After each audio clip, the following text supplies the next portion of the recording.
हम आपके लिए करवा चौथ व्रत की संपूर्ण कथा लेकर आए हैं। बहुत समय पहले की बात है। किसी साहूकार के 7 बेटे थे और उनकी एक बहन करवा थी। सभी सातों भाई अपनी बहन से बहुत प्यार करते थे, यहाँ तक कि पहले उसे खाना खिलाते, फिर स्वयं खाना खाया करते थे। एक दिन जब करवा चौथ का व्रत आया तो करवा अपने ससुराल से मायके आई हुई थी। शाम को जब भाई खाना खाने बैठे तो अपनी बहन से भी खाने का आग्रह करने लगे, लेकिन बहन ने बताया कि आज उसका करवा चौथ का निर्जला व्रत है और वह खाना चंद्रमा को अर्घ देकर ही खाएगी। अपनी बहन को भूख प्यास से व्याकुल देख सबसे छोटे भाई ने पहाड़ी पर जाकर एक दीपक जला दिया और उसे चलनी की ओट में रख दिया। वापस आकर अपनी बहन से कहने लगा, बहन चांद निकल गया है, तुम अर्घ देकर खाना खा लो। करवा भागी भागी अपनी भाभीियों के पास गई और कहने लगी, भाभी चलो चांद निकल गया, अर्घ देकर खाना खाते हैं। भाभियां सारी बात जानती थी। वो बोली, बाई साहब अभी आपका चांद निकला है, आप अर्घ देकर खाना खा लो, हमारा चांद निकलने में अभी समय है। करवा भोली भाली भाभियों की ये बात नहीं समझ पाई और चांद को अर्घ देकर खाना खाने बैठ गई। जैसे ही पहला निवाला तोड़ा तो उसे छींक आ गई, दूसरा निवाला तोड़ा तो उसमें बाल निकल आया और तीसरा निवाला तोड़ते ही उसके ससुराल से खबर आ गई कि जैसी भी हालत में है तुरंत अपने ससुराल पहुँचे। सेठानी करवा को विदा करने के लिए जैसे ही कपड़े निकालने लगी तो कभी उसके हाथ में काला कपड़ा आए तो कभी सफेद। ये देखकर सेठानी को बहुत चिंता हुई और वह करवा से बोली, बेटा रास्ते में जो भी मिले उन सबके पैर छूती जाना, जो भी तुझे बूढ़ सुहागन होने का आशीर्वाद दे तो वही अपने पल्ले में गांठ बांध लेना। माँ की ये बात सुनकर करवा अपने ससुराल के लिए निकल गई। रास्ते में जो भी मिला करवा उन सबके पैर छूती गई। सभी उसे खुश रहो सुखी रहो यह आशीर्वाद देते रहे, लेकिन किसी ने भी उसे बूढ़ सुहागन होने का आशीर्वाद नहीं दिया। अब करवा जैसे ही अपने ससुराल पहुंची तो घर के आंगन में छोटी ननद खेल रही थी। करवा ने जैसे ही ननद के पैर छुए तो वो बोली, खुश रहो सुखी रहो बूढ़ सुहागन हो, दूधो नहाओ पूतो फलो। छोटी ननद के ऐसा आशीर्वाद देते ही करवा ने अपने पल्ले पर गांठ बांध ली।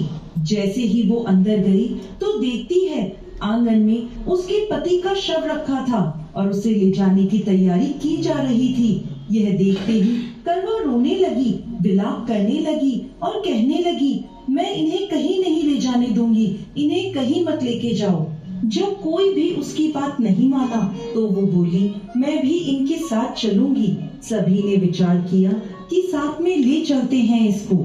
सभी के साथ करवा शमशान घाट पहुंच गई। जब पति के अंतिम संस्कार का समय हुआ तो वह बोली, मैं इन्हें नहीं जलाने दूंगी। सब कहने लगे, पहले तो अपने पति को खा गई, अब उसकी मिट्टी भी खराब कर रही है, लेकिन करवा ने किसी की एक ना सुनी।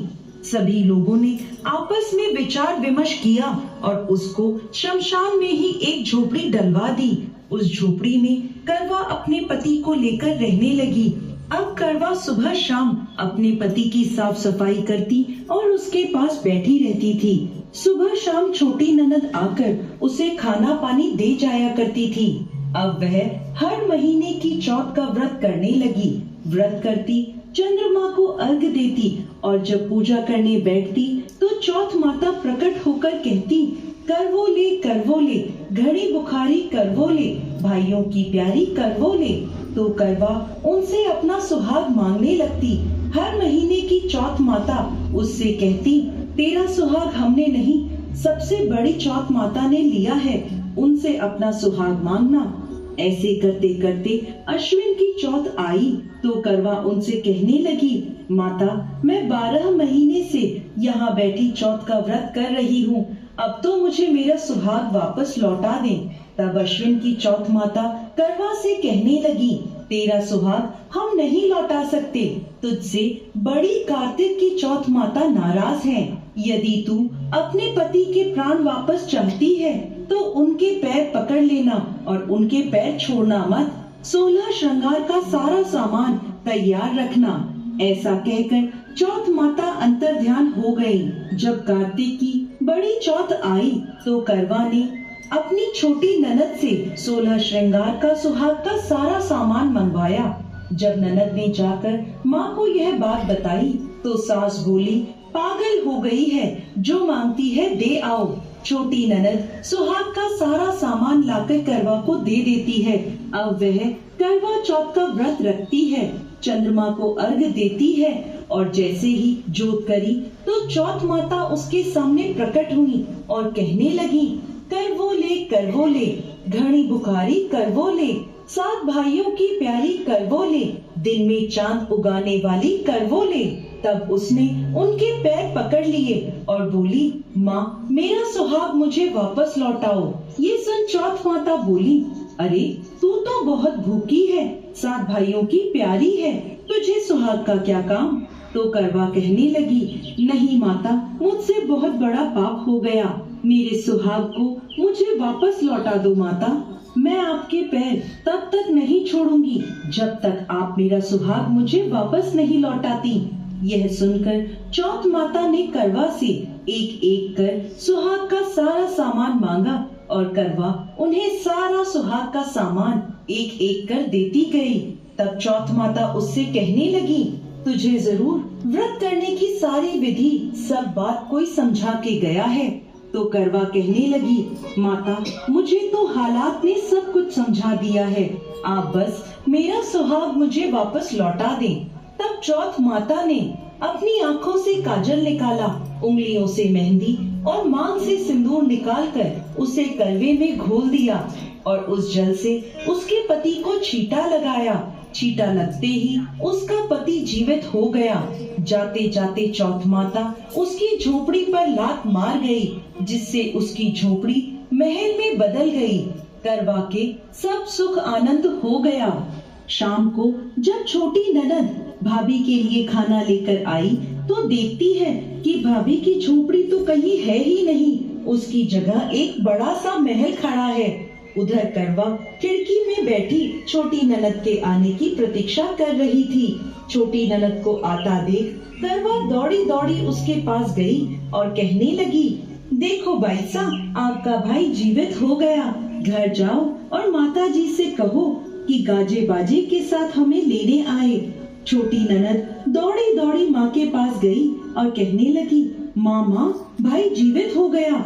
माँ कहने लगी, अब तक तो वो भाभी ही थी, अब तेरा भी उसके साथ साथ दिमाग खराब हो गया है। तो वह बोली, नहीं नहीं माँ, मैंने अपनी आँखों से देखा है, भाई जीवित हो गया है। ये सुन माँ और बेटी दोनों गाजे बाजे के साथ अपने बेटे और बहू के पास पहुँचे। बेटे को जीवित देख सास बहू के पैर छूने लगी और बहू सास के पैर छूने लगी और कहने लगी, माताजी देखो आपका बेटा जीवित हो गया। तो सास बोली, बहू मेरा बेटा नहीं, तेरा पति जीवित हो गया। मैंने तो साल भर पहले ही इसका अंतिम संस्कार कर दिया था, ये तो तेरे भाग्य से वापस आया है। हे चौथ माता, जैसी पहले साहूकार की बेटी के साथ करी वैसे किसी के साथ मत करना, और बाद में जैसे करवा के पति को लंबी आयु दी वैसे ही इस कथा को कहने वाले, सुनने वाले और हुंकारा भरने वाले सब पर कृपा करना। जय चौथ माता।